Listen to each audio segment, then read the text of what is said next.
Social Inquiry.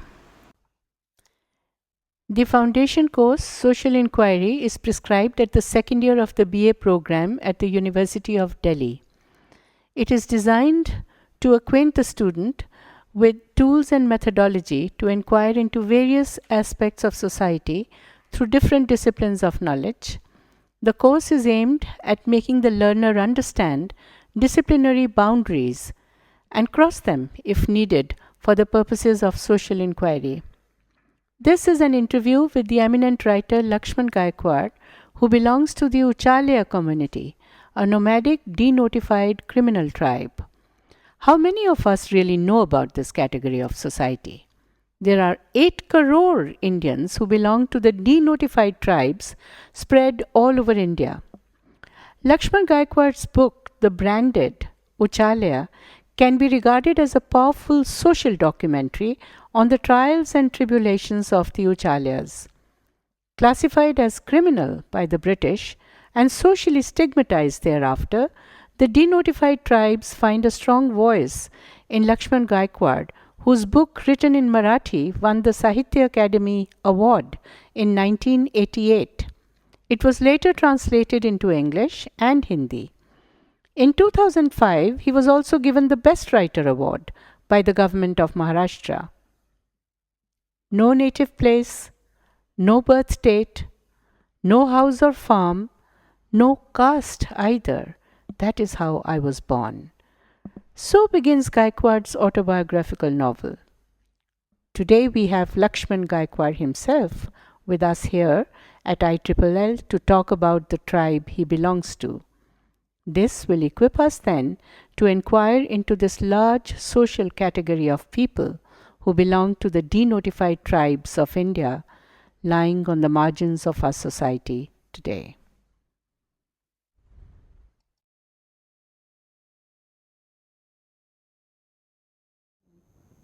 अंग्रेज के rule के तहत बॉम्बे प्रेसिडेंसी में 1871 में एक लॉ बना हमारे देश में, और उस लॉ के तहत हमारे देश के अंदर ये हुआ कि डी नोटिफाइड जो लोग हैं नोटिफाइड, तो ये लोग बाय बर्थ क्रिमिनल होते हैं।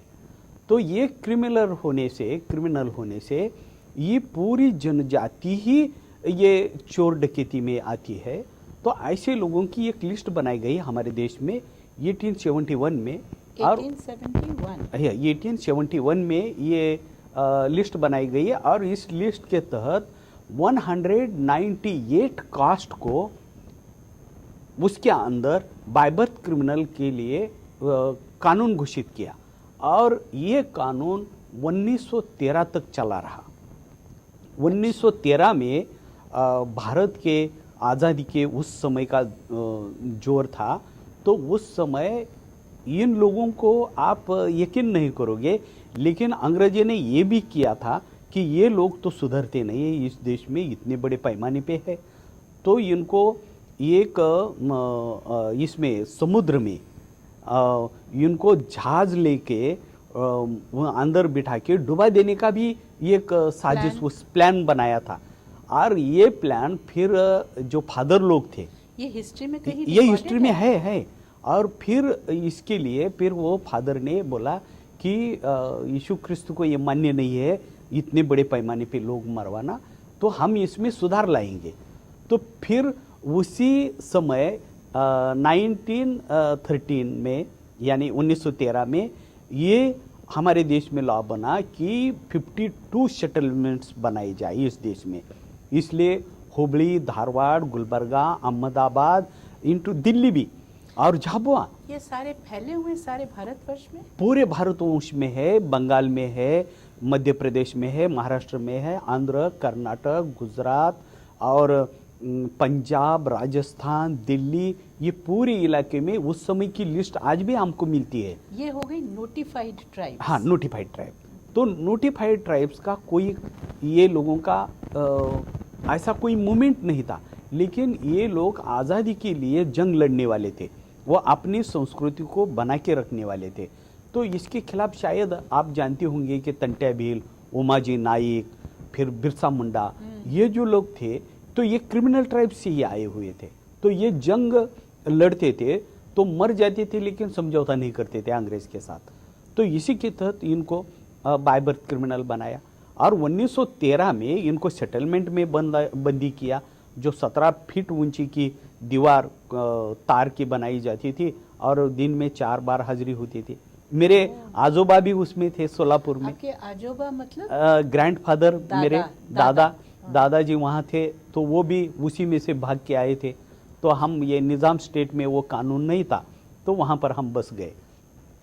लेकिन मैं उस का बिलोंग करता हूँ डी नोटिफाइड नोमैडिक ट्राइब से। मैं तो लेखक बाद में बन गया हूँ, पहले तो मैं सोशल वर्कर हूँ। और मुझे आज लगता है जब मैं उस कानून के तहत जाता हूँ कि देश की हिस्ट्री देखता हूँ, तो मुझे अजब सा लगता है कि अंग्रेज़ों ने हमें सुधारने के लिए बजट बनाया, उसकी सुधार के लिए कुछ कानून बनाया, ये इकट्ठा भले वो नोटिफाइड किया। ये कब की बात है ये 1913 की। अच्छा। और उसके बाद उन्होंने जो सेटलमेंट में पढ़ाई लिखना, बच्चों को और लोगों को काम देना, ये काम शुरू कर दिया वो क्रिश्चियन मशीनरी की तरफ से।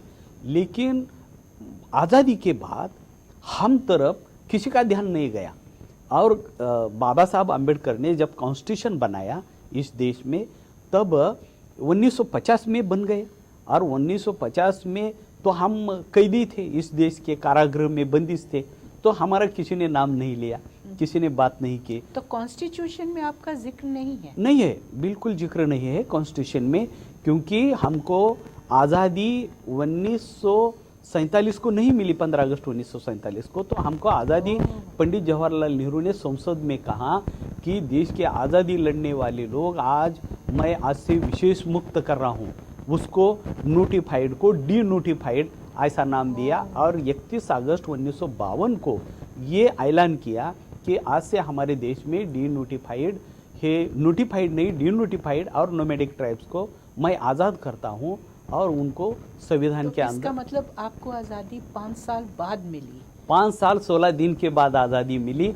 और जब तक कॉन्स्टिट्यूशन बन चुका था और उसके अंदर हम आ नहीं सके, कहीं आए हैं कहीं नहीं आए हैं, जैसे कंजार है, छारा है, फिर वागरी है, भामटा है, फिर कंजर है, मीना है, ऐसी 198 जनजाति उस समय थी।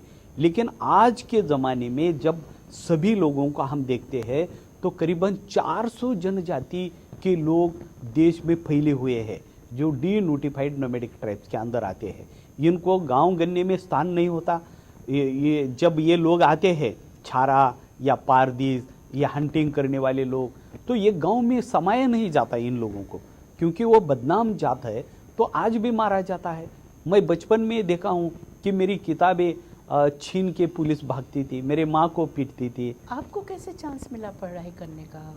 ये तो बहुत दर्दनाक कहानी है। मेरे बाप एक गांव में बसे थे, खेत में काम, उनको बहुत खुशी से काम मिला और वो एक गांव में हम झोपड़ी डालकर रहने लगे देहात में।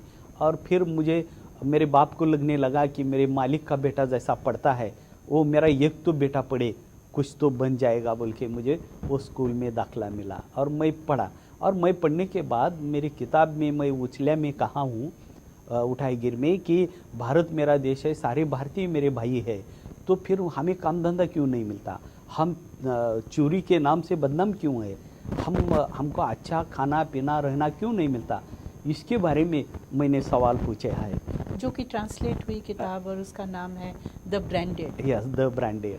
और उसके बाद में और मैं 7-8 किताबें लिखा इसके बारे में, और मैं आज भी इन लोगों में काम करता हूँ। मुझे इस आज़ादी के बाद सबसे बड़ा अहम मुद्दा ये है कि ये जो खाना बदोश लोग हैं, ये जो डी नोटिफाइड नोमैडिक ट्राइब्स लोग हैं, आज भी सेकंड सिटीजन बोल के इस देश में है। महाराष्ट्र जैसे पुरोगामी स्टेट में हमें विमुक्त घुमंतु आदिवासी नाम दिया है, लेकिन विमुक्त घुमंतु आदिवासी की कोई सहूलत नहीं मिलती। 10 रुपये का बजट महाराष्ट्र सरकार में नहीं है हमारे नाम से। देश में हमारे लिए कोई कानून नहीं है। आज आप यकीन नहीं करोगे, 8 दिन पहले मैं वो गांव में गया था, राकेश पवार बोल के, उस्मानाबाद डिस्ट्रिक्ट में। पारदी का लड़का पढ़ाई कैसा कर सकता है, पारदी का है तो ये जरूर चोर है बोल के उसको पत्थर से किल किया गांव के लोगों मार ने, दिया। मार डाला। अभी 4 दिन किस पहले लिए कि वो पढ़ाई करना चाहता था? वो पढ़ाई कर रहा था, वो बोलता था मैं पढ़ाई करने वाला लड़का हूँ, मुझे छोड़ दो साहब, आप मुझे मत मारो, मेरे माँ को मुझे, तो भी लोगों ने छोड़ा नहीं और उसको किल्ड किया। अभी मैं दिल्ली में हूँ, तो दिल्ली में आने के बाद मेरा स्टार प्लस लाइव हुआ कि 8 लोगों को जिंदा जलाकर मारा है। जो कॉन्स्टिट्यूशन में सोलापुर में माड़ा बोल के गांव है, वहाँ पर 8 पारदियों को जलाकर मार डाला। ये महाराष्ट्र की घटना है, अभी 4 दिन पहले हुई है। और इस तरह से अगर देश में ये डीनोटिफाइड नोमैडिक ट्राइब की तरफ आज़ादी के बाद अगर ख्याल नहीं जाता किसका, राजनेता का, कोई नया प्रोग्राम नहीं बनता, ये तो लोग खाने पीने के लिए फिर मारामारी करेंगे, चोरी करेंगे। या ऐसा जो माहौल बना है, इसको जब तक मेन स्ट्रीम में, मुख्य प्रवाह में हम इनको नहीं लाते, इनके लिए अलग सा पुनर्वसन नहीं होता, आप यकीन नहीं मानोगे कि रोजगार गारंटी योजना में भी ये लोग नहीं बैठते।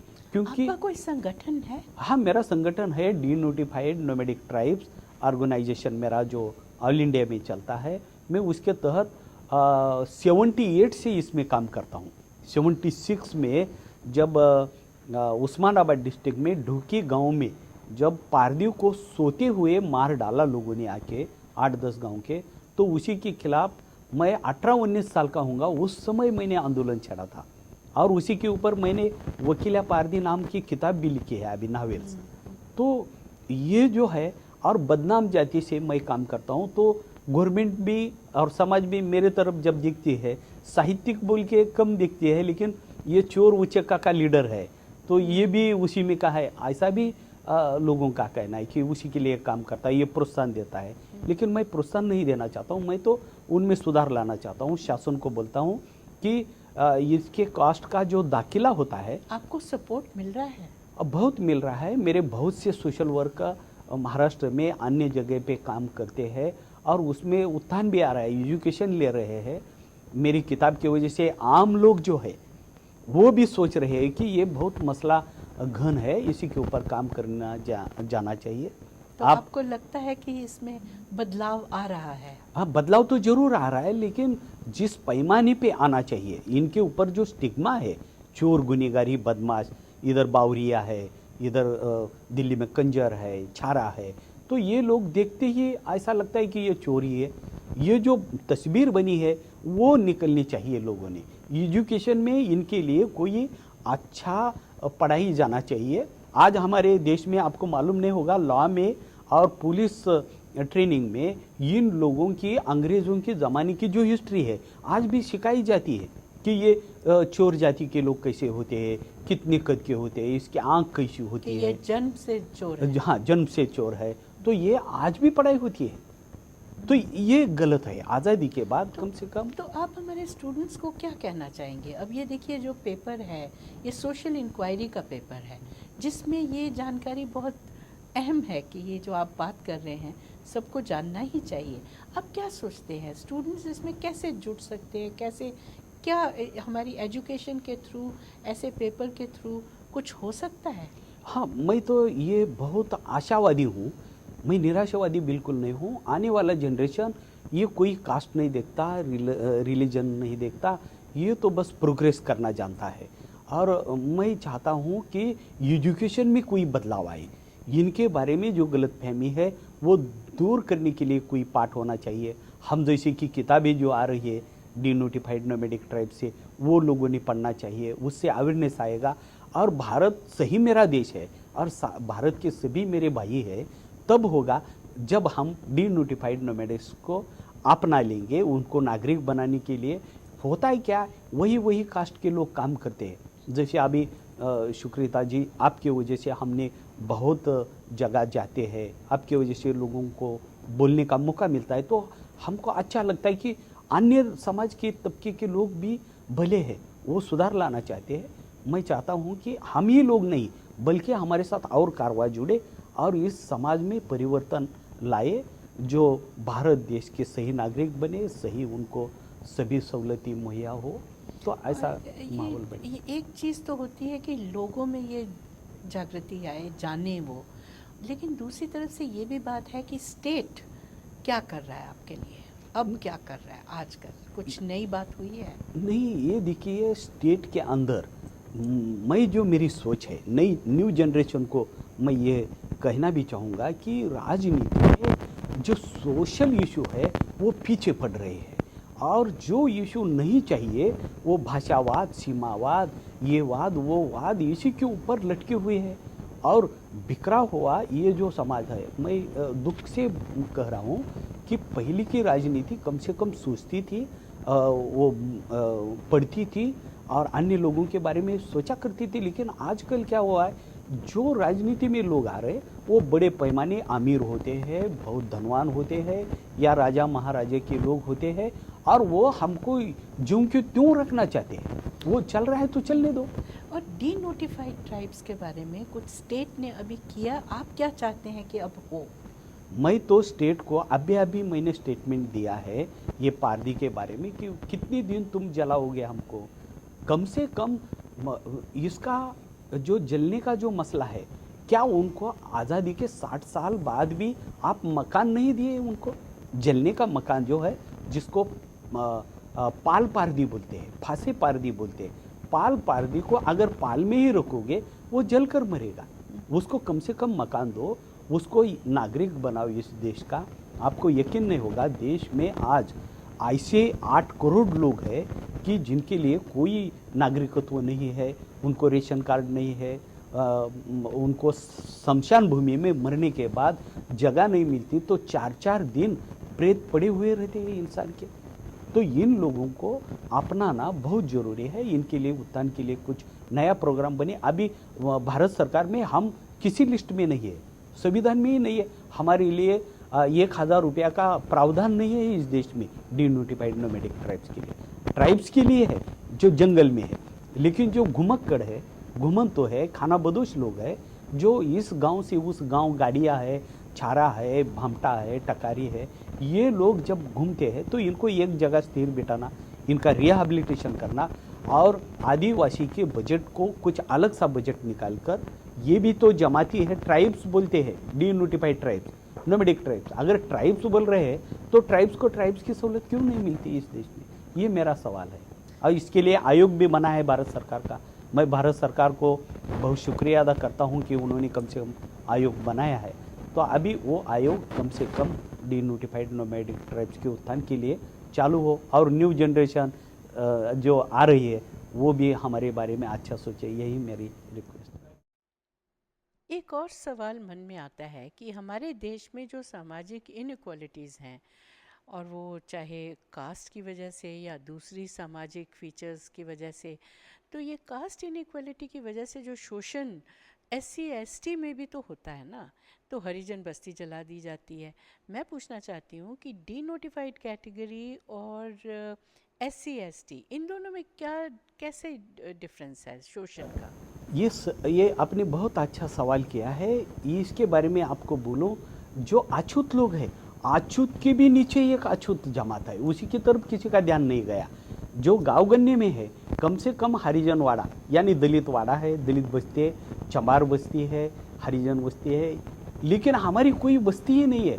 हम जब गांव में आते हैं तो पूरा गांव मिलकर हमको पिटता है। उसमें दलित भी होते, उसमें दलित भी होते।